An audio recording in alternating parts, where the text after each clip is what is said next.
थोड़ा क्षमा चाहेंगे बाहर भी ठीक है, बाहर ही कोई दिक्कत नहीं, बाहर सब लोग नहीं बैठ पाते। भैया एक मिनट रुका ना।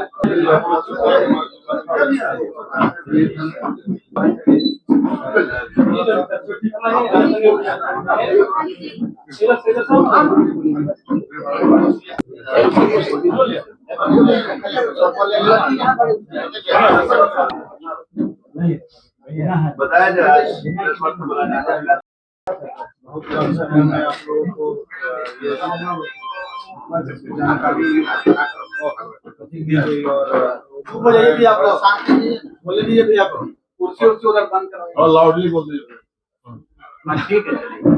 बहुत कम समय में आप लोगों को बुलाया गया और आप लोग इतने कम समय में यहाँ उपस्थित हुए, ये इसके लिए बहुत सबका धन्यवाद और आभार करते हैं। और बहुत कम शब्दों में ही अपनी बात को रखेंगे।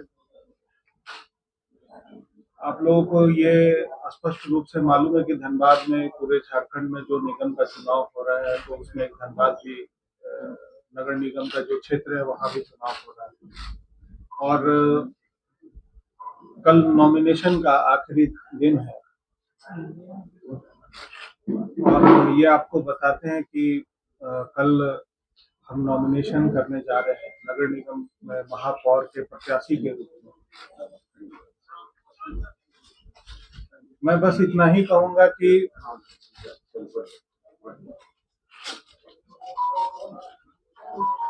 धनबाद में नगर निगम क्षेत्र में या झरिया विधानसभा क्षेत्र में पहले चुनाव हो चुके हैं और ये अभी फिर से चुनाव हो रहा है।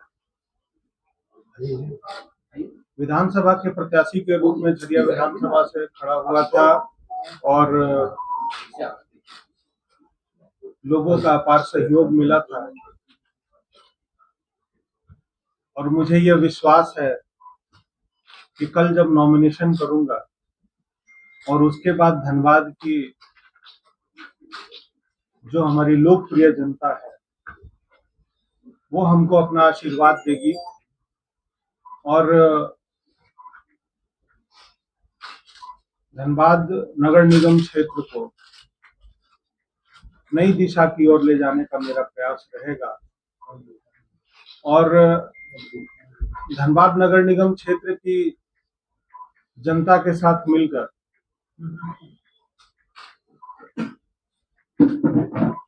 नई व्यवस्था का निर्माण किया जाएगा। बस इतना ही मेरा कहना है। ये अभी मेरे जो आपका सवाल है, आपके ही सवाल में हमारा उत्तर है। जो आपका सवाल है उसी सवाल में आपका उत्तर है कि ये दलीय आधार पर चुनाव नहीं होगा। तो इससे क्या मतलब ये देखा जा सकता है कि आप मतलब भाजपा का समर्थन ना होकर खुद लड़ रहे हैं चुनाव।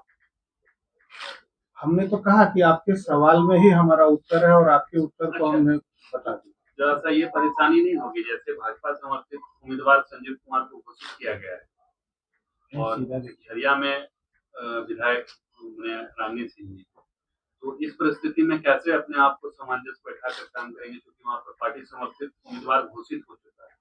आप ही के सवाल में भी आपका उत्तर मिला हुआ है। जिस तरह से आप ये स्पष्ट कर रहे हैं कि रागिनी सिंह जी भाजपा से है, वो कैसे समन्वय बैठेगा। देखिए, ये स्पष्ट है कि दलगत आधार पर चुनाव नहीं हो रहा है, ठीक है। और इस चुनाव में जो प्रत्याशी लड़ते हैं, चाहे वो मेयर का चुनाव हो या फिर विधायक का चुनाव हो या सांसद का चुनाव हो, तो जो प्रत्याशी लड़ता है वो पार्टी की ओर से लड़ता है और सारी जो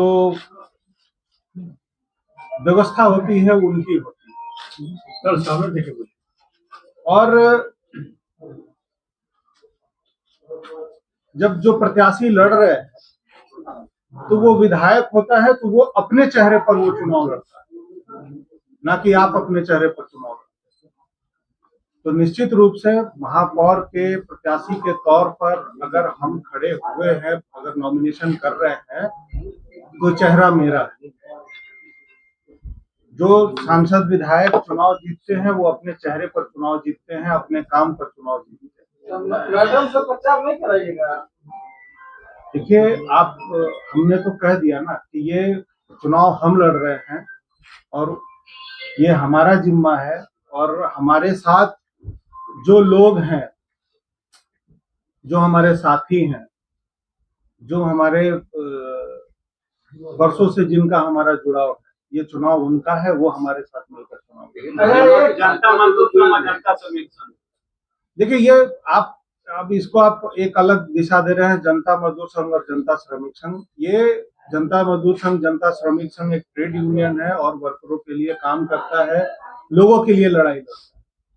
अब उनको ये महसूस होता है कि ये ट्रेड यूनियंस हमारे लिए अच्छा काम कर रहे हैं, तो इनके कहीं हमारे नेता की उपस्थिति हो तो वो हमारा साथ देंगे। ये हमको लगता है कि शायद उनका आशीर्वाद हमको मिलेगा। भाजपा कार्यकर्ताओं के लिए असमंजस की स्थिति बन सकती है।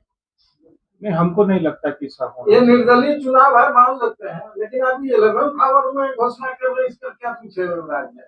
अब ये राज तो अब आइए, अगर सवाल आपका है तो शायद हम उत्तर इसका दे दें, लेकिन अगर विभिन्न लोगों का सवाल है तो उसका उत्तर देना।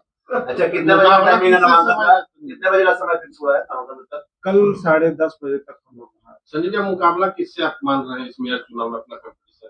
ये तो यहाँ के जो यहाँ के मतदाता हैं उनके लिए हम चुनाव लड़ रहे हैं, और मतदाता तय करेंगे कि हमसे मुकाबला, मतलब वो जो जब हमारे मतदाता ही जो हमारे लोकप्रिय जनता है उनकी लड़ाई किससे है वो तय करेंगे। आपकी चाची भी लड़ रही है और एक ये जो आपने सवाल किया उसका उत्तर मतदाता तय करेंगे। भाजपा से आप भी जुड़े हुए हैं, तो एक संभावना ये भी बनता है कि पार्टी आपके प्रति थोड़ा रुख कड़ा रुख दूसरा होगा। देखिए अपनी बात, अगर ये दलगत आधार पर चुनाव होता तो जरूर इस विषय पर विचार किया जाता है। पार्टी दबाव बनाती है तो भी आप लड़ेंगे। एक बात तो स्पष्ट है कि जब आप लोगों के सामने जब अपनी बात को रख दिए तो शायद इससे पीछे तो कुछ कार्य योजना आपने बनाया होगा, जीतने के बाद क्या कुछ प्राथमिकता में लेंगे कामों को? देखिए आप अपने अपने क्षेत्रों में, अपने अपने वार्ड में, पहले तो यह स्पष्ट बता देते हैं कि जो जितने भी हमारे वार्ड हैं धनबाद नगर निगम क्षेत्र में, आप अपने क्षेत्र की व्यवस्था को देख लीजिए। जो व्यवस्था है वो सही रूप से नहीं है, पहले वो व्यवस्था सबसे अच्छी होनी चाहिए, उसके बाद ही आप कुछ अच्छा काम कर पाएंगे। जैसे शहर में एटलेट है अपने पास, फ्लाईओवर की मांग कई समय से हो रही है, तो देखिए इस धनबाद का पूरे झारखंड में नगर निगम क्षेत्र का या जो नगर पंचायत का क्षेत्र होता है, तो इन सभी क्षेत्रों में जहां चुनाव नहीं हुआ था, ये इस बात को समझ लीजिए कि उस चुनाव नहीं होने के कारण इस क्षेत्र का बहुत सारा विकास रुक गया। और ये धनबाद की जनता के पास और राज्य की जनता के पास जहां नगर निगम क्षेत्र का चुनाव हो रहा है, तो मैं ये स्पष्ट कहना चाहता हूं, अपील करना चाहता हूं कि आप अपने क्षेत्र के विकास के लिए मतदान कीजिए, और आप मतदान करेंगे तो निश्चित रूप से आपका धनबाद नगर निगम क्षेत्र और चाहे आपका राज्य में जितने भी क्षेत्र में नगर निगम क्षेत्र होगा वो विकास करेगा। भाजपा छोड़ करके चंद्रशेखर भगवान चले गए, व्यक्तिगत राय होगा। पिछली बार आपने को सपोर्ट किया था, ये पक्ष में आप लोगों से अपील की थी, इस बार क्या उनसे आप कहेंगे कि आप मेरे लिए सहयोग करें? मैं जो हमारे प्रतिद्वंदी होंगे, ऐसे भी लगता है कि अगर वो हमारे विरोधी हैं तो धनबाद के नगर निगम क्षेत्र के विकास के लिए, यहाँ की व्यवस्था दुरुस्त करने के लिए, लोगों की रक्षा के लिए, अगर हमको किसी अपने विरोधी के पास भी उनको अगर जाके पैर पकड़ना होगा तो मैं धनबाद की जनता के लिए वो भी करने के लिए तैयार। लेकिन पूर्व में चंद्रशेखर वाला कहना है कई तरह के विकास कार्य जनता यही देखकर उनको समर्थन कर रही है। देखिए विकास पुरुष का नाम दिया जा रहा है। देखिए ऐसा है ना कि आप सभी लोग, हमको लगता है कि इस देश में कहीं ना कहीं फ्लाइट से आप लोग घूमे होंगे, और अपने अपने समय में हर विमान का एक कंपनी होता है, वो सबको कहीं ना कहीं पहुंचाता है। लेकिन आपको ये लगता है कि ये बहुत अच्छा है, लेकिन जब कुछ समय बाद पता चलता है तो नहीं, अभी ये फ्लाइट बहुत अच्छा है, इस कंपनी का सर्विस बहुत अच्छा है, तो वो समय बताए। विलम्ब बहुत हो गया, क्यों एकदम 11th आवर में?